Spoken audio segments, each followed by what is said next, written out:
আজকে যে ডিজাইনটা করা হচ্ছে এটা একটা হ্যান্ড প্রিন্ট শাড়ির ডিজাইন করব। প্রথমে আমি ড্রয়িংটা করে নিচ্ছি। একটা খাতার মধ্যে আমি এই ছবিটা বা ডিজাইনটা এঁকে নিচ্ছি। এটা একটা জবা ফুল। জবা ফুলটা এভাবে আমি ডিজাইনটা করে নিচ্ছি। দেখেন, আমি 6B পেন্সিল দিয়ে ডিজাইনটা করছি, কারণ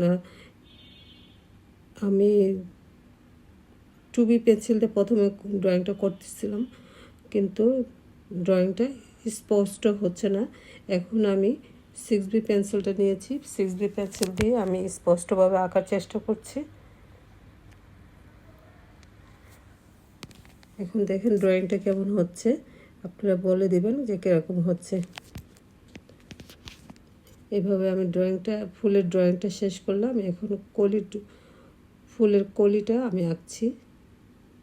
ফুলের কলিটা আঁকা শেষ হয়েছে। এখন পাতাগুলো এঁকে দিচ্ছি।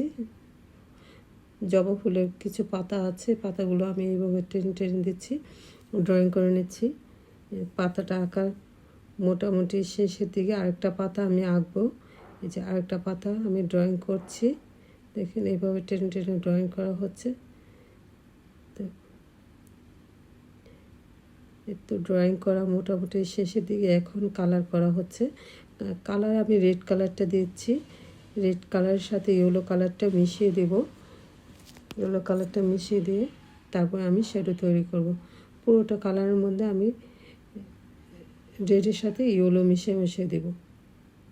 পাপড়িগুলো করা হচ্ছে এভাবে টেনে টেনে রেড কালারটা দিয়ে দেওয়া হচ্ছে। তো এখানে মাঝখানে ফুলের মাঝখানের অংশটুকুর মধ্যে আমি একটু ব্লু কালার দিয়ে দেব। ডিপ ব্লু কালারটা দিয়ে একটা কালো একটা শ্যাডো তৈরি করব। শ্যাডো তৈরি করে দেব, লাল রংটার সাথে মিশিয়ে দিচ্ছি। এখন আমি ইয়েলো কালারটা দিয়ে লাল রংটা দিয়ে একসাথে মিশিয়ে দিচ্ছি। এভাবে মিশিয়ে দেওয়া হচ্ছে। মিশিয়ে দেওয়া হয়ে গেল। ফুলের কালারটা করা শেষ। এখন আমি পাতাগুলো কালার করব।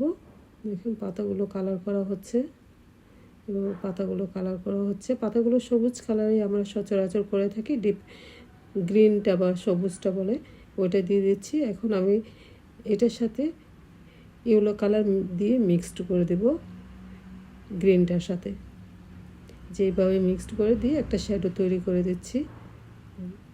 এভাবে শ্যাডোটা তৈরি করে দিচ্ছি। ফুল কে না ভালোবাসে, ফুল সবাই ভালোবাসে। দেখেন এই জন্য আমি ফুলের ডিজাইনগুলো ভালো করে করি। ফুল পাখি আমার তো খুব পছন্দ। আমার পাখি আঁকতেও ভালো লাগে এবং ফুল আঁকতেও ভালো লাগে। দেখেন ফুল তো সবার পছন্দের একটা জিনিস। তো ফুলটা আমার হয়ে গেল। ফুলের মাঝখানের অংশটুকুর মধ্যে যে জবা ফুলের যে অংশটুকু ঝুলে থাকে ওই অংশটুকু আমি কালার করে দিচ্ছি। এখন যে জবা ফুলের অংশটুকু কালার করা শেষ হয়েছে।